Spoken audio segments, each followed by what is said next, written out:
Welcome back to my channel, and today is a good time for a new Fujifilm episode after in the last months I posted a lot of videos about Leica gear and Hasselblad gear.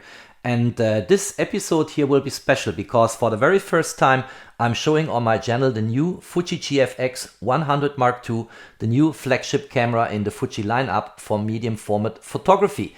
And I'm also showing here a very special lens, namely the new architectural and landscape lens with tilt shift functionality, 30mm focal length and widest open aperture is an f5.6. Of course, I'm also going to show sample images which I have taken with this new camera lens combo, and I promise it will be an exciting episode. Let's kick off the video.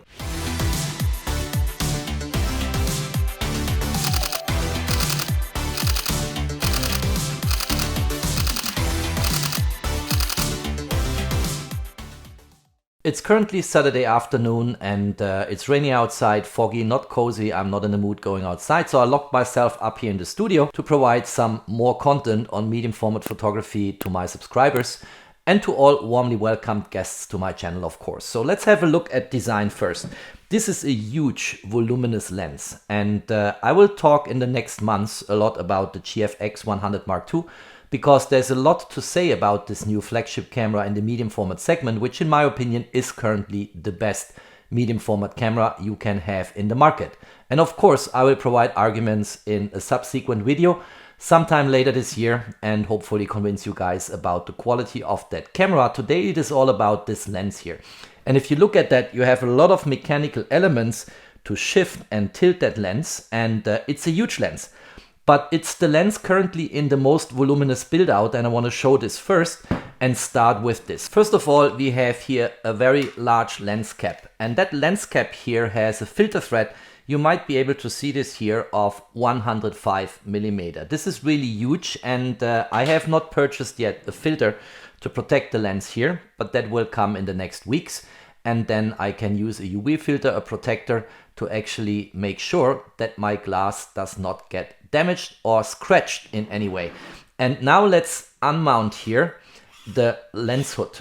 And the lens hood is super large and helps you to avoid any disturbance from light falling in the wrong way into the glass.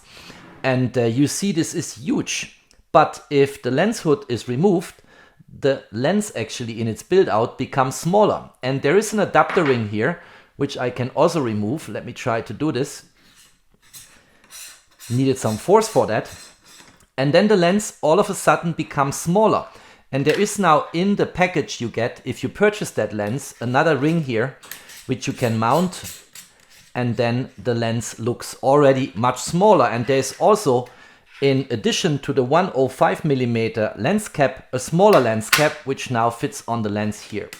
And if you look at that, that's already much more overseeable and makes the overall build out of the lens much smaller. And if there is no danger when you shoot that you have light coming from a direction so that you get here, lens flare, then you can use it also in the smaller build out. And since the lens is very heavy, we talk here about a weight of 1,340 grams. That's on the more heavy side of lenses you typically mount on a Fuji GFX camera. There's also here a very large tripod mount, and that is currently lined up here with a dash to the dash of the scale here on this mechanical element, which I'm going to discuss later. And if I lose the screw here, I can start to rotate this around, and if I pull the screw out, I can actually remove that tripod mount here. And then look at that, the lens looks again smaller.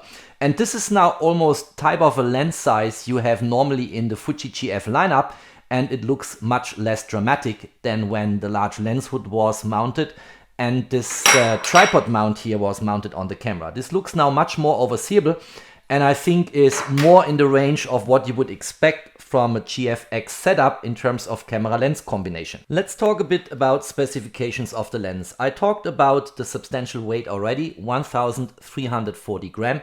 So this is a heavy lens, in particular in combination with a medium format camera body like the Fuji GFX100 II.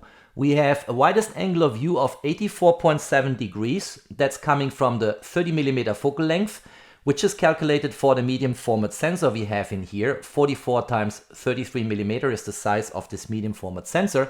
But if you want to have the field of view this lens would generate on a full frame sensor, so 36 times 24 millimeter, then the field of view applying a crop factor of 0.79 is actually like what you would get from a 24 millimeter lens. And that is of course a really wide angle. That's why 84.7 degrees is the angle of view. We have a minimum focusing distance of 0.3 meter, and this lens could also be used for close-up shots because the maximum magnification is 0.21 times, so 21%, and that's good enough for close-up shooting.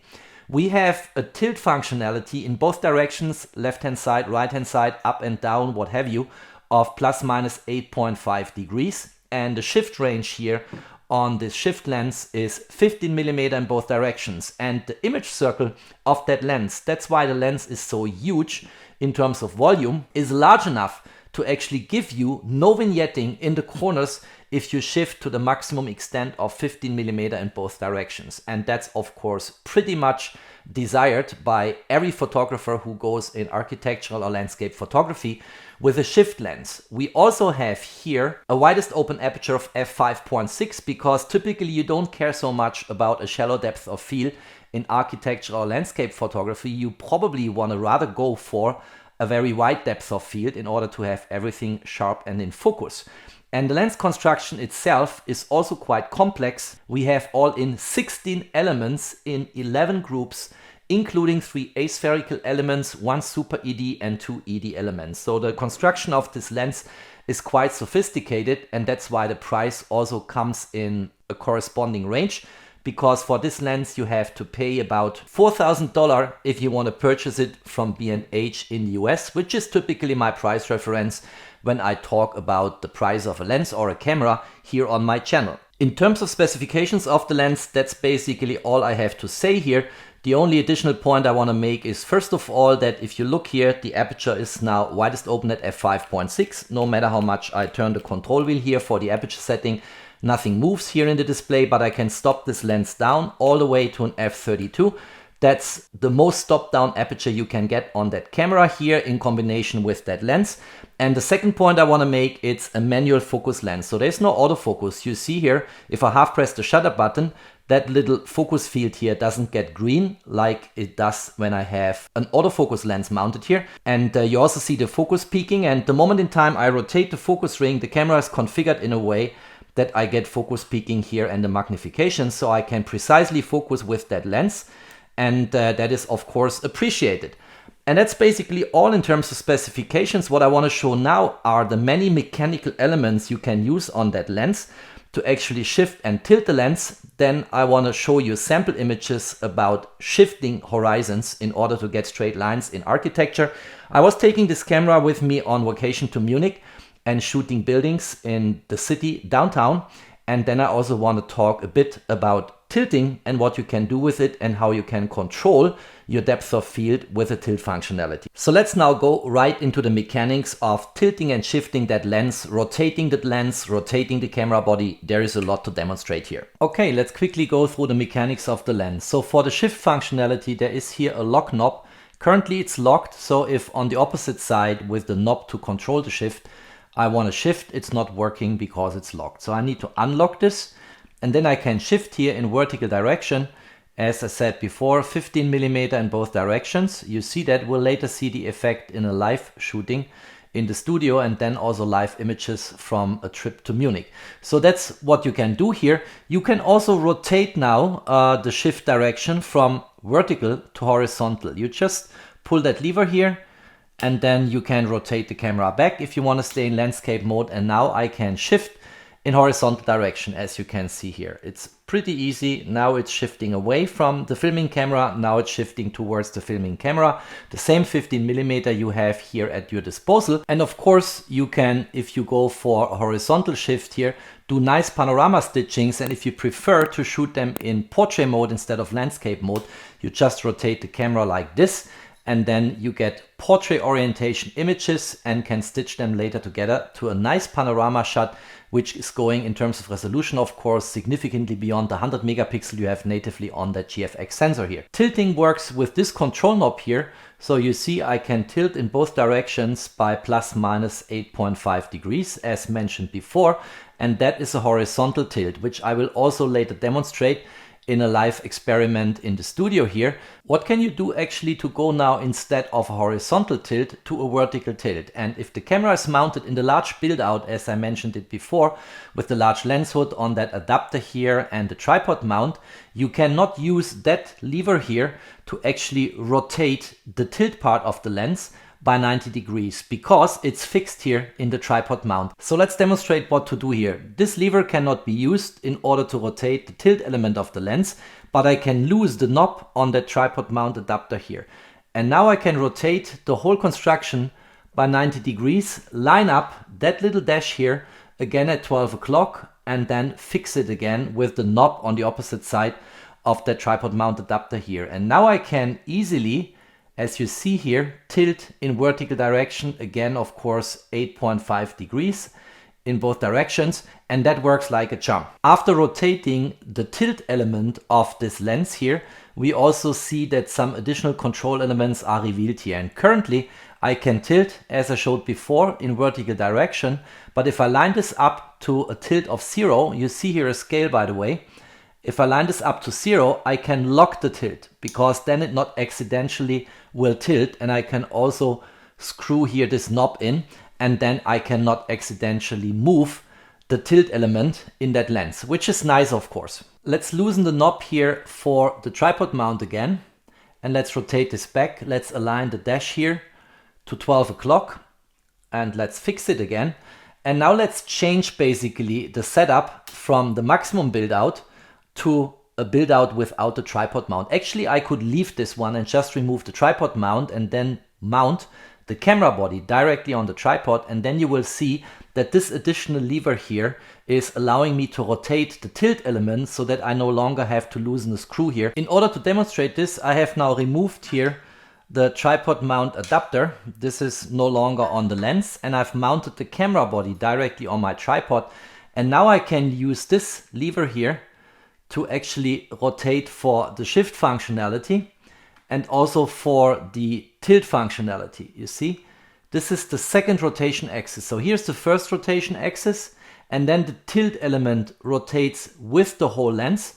And here is the second one, which only rotates the tilt element. See, the shift element is staying where it was before, but the tilt element is rotating by 90 degrees. And that's of course quite nice. And you always have at least two rotation axes here.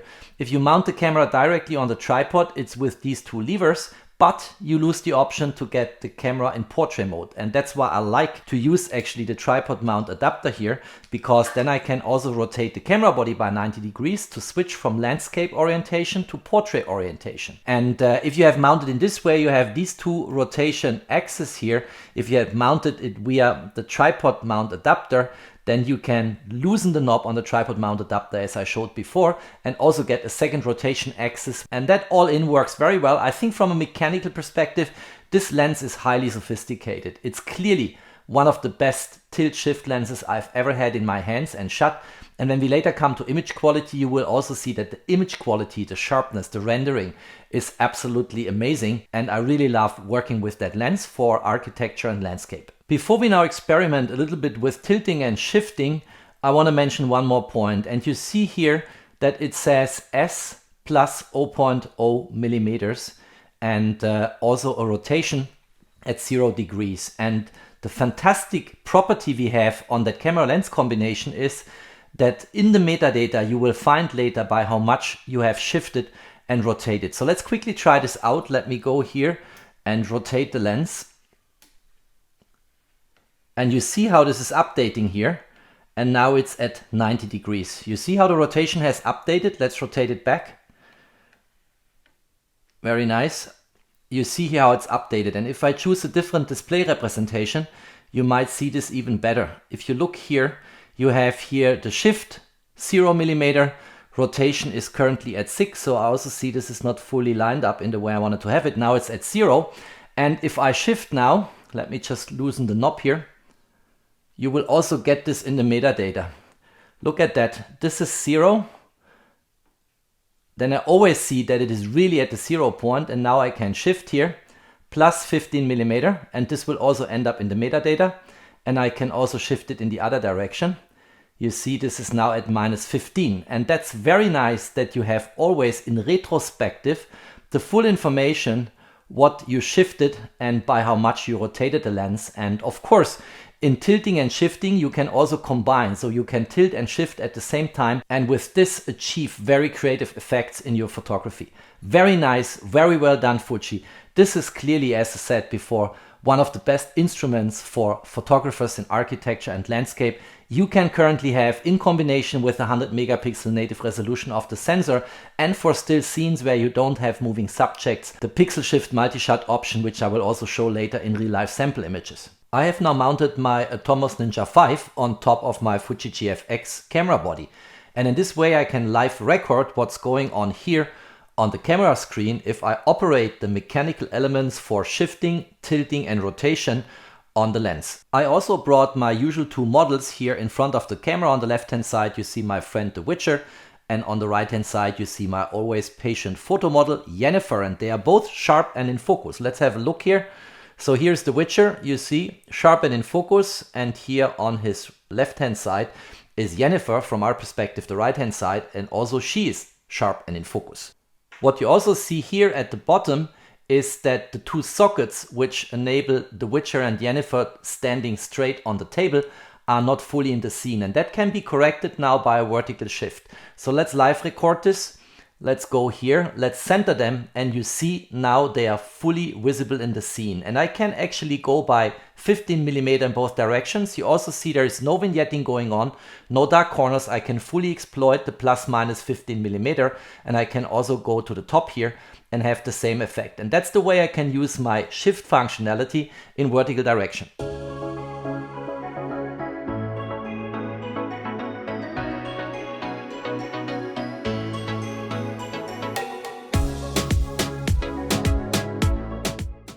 Next, let's look into horizontal shift. And you see here, maybe Yennefer and the Witcher, they have their problems to sort out from time to time.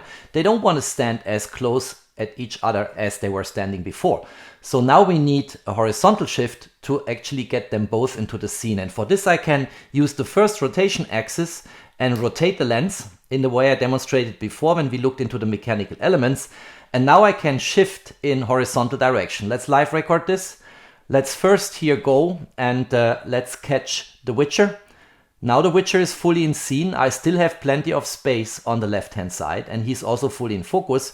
Let's go back to the center position and let's shift the Witcher out of the scene, but let's catch Yennefer at this point in time. And you see also here I have plenty of space on the right hand side, so I can now stitch these images together and still have Yennefer and the Witcher in the same scene, although they don't want to stand as close to each other as they were standing before. Quite nice.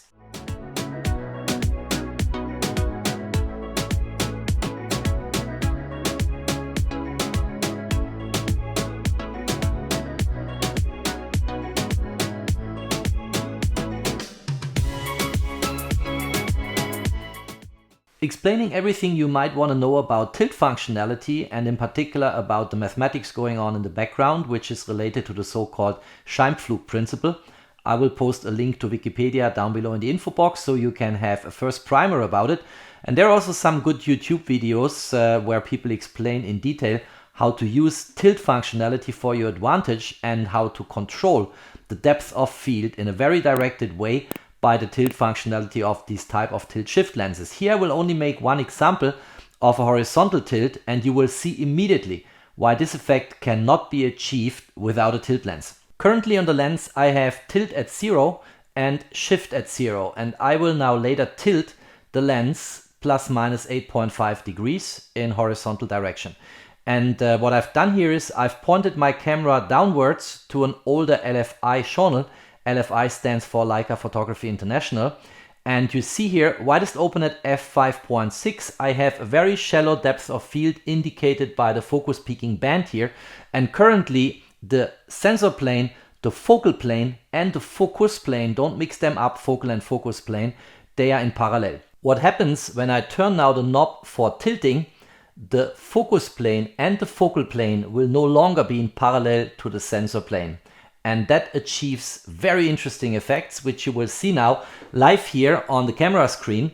So let's have a look here, 8.5 degrees in one direction and 8.5 degrees in the other direction. And you see this is something which now has a different direction. So here we have sharpness and then it goes diagonal through the scene, and we have also here sharpness. And this is something I cannot achieve without a tilt lens. It's impossible to achieve that without that tilt functionality.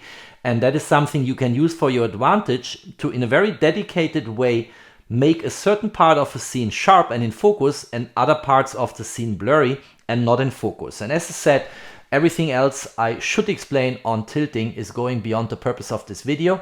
So please apologize if I stop here, but I think the effect is impressive. You see immediately that this cannot be achieved without tilting a lens and is something you can clearly use for creative effects.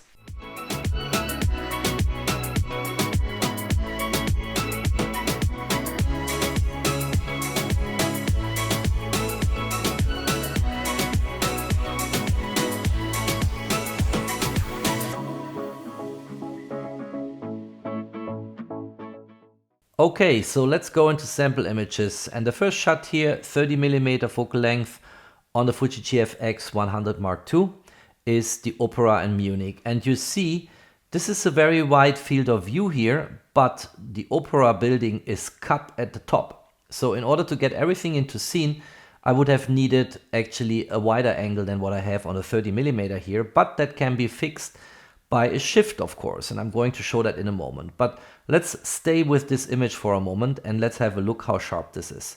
So this GF 30mm lens, widest open f5.6, is pinpoint sharp. And these images are all post-processed a little bit, but the images are sharp as they come out of camera. And there is absolutely nothing to complain here. Look at all the details you get in this image. So now let's shift this and let's see if we get this in a better perspective. And here we go. I actually repeated that shot because I didn't like these people here at the left-hand side where one guy is cut off here. So I did this shooting again. We still have people here in the scene, but I think this one looks a bit better. Let's check again the sharpness. Brilliant, looks really good. Very, very nice shot. And then the shifted perspective in a vertical direction is this one here. And now the building is fully in the scene and the foreground is reduced. The background has more space. It looks just nice. I think that picture here is much better than the previous ones. And there are also no people here on the borderlines here, which are cut off. That looks good. And look here how sharp this is. Look at the child on the shoulder of that guy. Really nice. And the building itself is super sharp. A really good result. And without shifting, it would have looked kind of like this. And this is not what you want, of course. You want to reduce the foreground here and you want to get the building fully into the scene. Next scene here in Munich, and again, this is a very, very sharp image. If you look at that, you get all the details, 100 megapixels fully play out here. Looks really good, and now you can get variations of the scheme by shifting. So for instance, shifting this in one direction a little bit, shifting it in the other extreme direction, and then you see here a little bit of distortion. So this guy is suffering from motion blurriness, has nothing to do that the lens would not be sharp enough. And, you know, maybe centering it a little bit, what have you. There are different ways you can do this.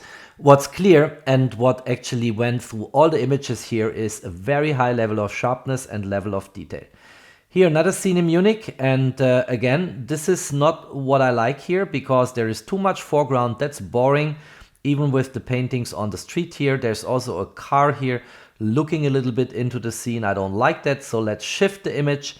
And then let's crop the image a little bit, and now this looks much better. And if I crop in here by 100%, you see again an incredible amount of detail here. You see all the people here. Motion blurriness, of course, because this is a 1/122nd exposure at f8.0 and the base ISO of 80.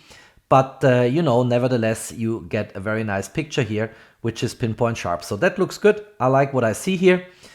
Same story here from the opposite side of the street towards the Lumas gallery. And again, the lens is not wide enough to get enough of the building into the scene. So I had to shift this, and then this looks much better. And again, level of detail, absolutely incredible what you get here from that lens. Here is another scene because I wanted this lady with the motion blurriness to be in here. Look at these signs here on the doors. You can read everything. This is incredible what you get in terms of sharpness and detail here. Typical scene, you know, too much foreground, not enough background. Let's shift this and get it in a better perspective. Get a bit more sky, get the buildings in a way that the lines are straight and look nice. And here again, very sharp, very nice what we get here in terms of details. Here one of the buildings you saw in the early trailer earlier in the video, and that one also needs to be shifted, of course, and then it can look, for instance, like this one here. And again, it's really sharp, it looks really good. You can read everything here, and 100 megapixel just fully play back here. You can also take this in a different perspective, what have you. And of course, I also tried here a multi-shot version, so let's quickly look at the clip and then let's compare the images.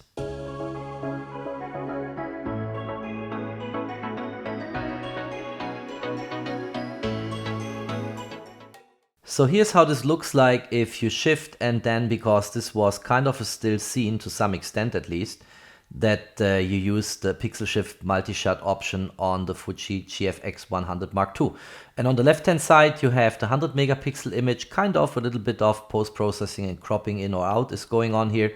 And on the right hand side you have the more or less close to 400 megapixel multi-shot. And if you crop in here by 100%, you see how much more details and information you gain on the right hand side with the multi-shot. Now of course, if there are people in the scene, you get sometimes a little bit of, let's say, artifacts. Here it's actually working. So this couple here, if it is a couple, we don't know, is standing still and sitting just on the bench here, and that looks good.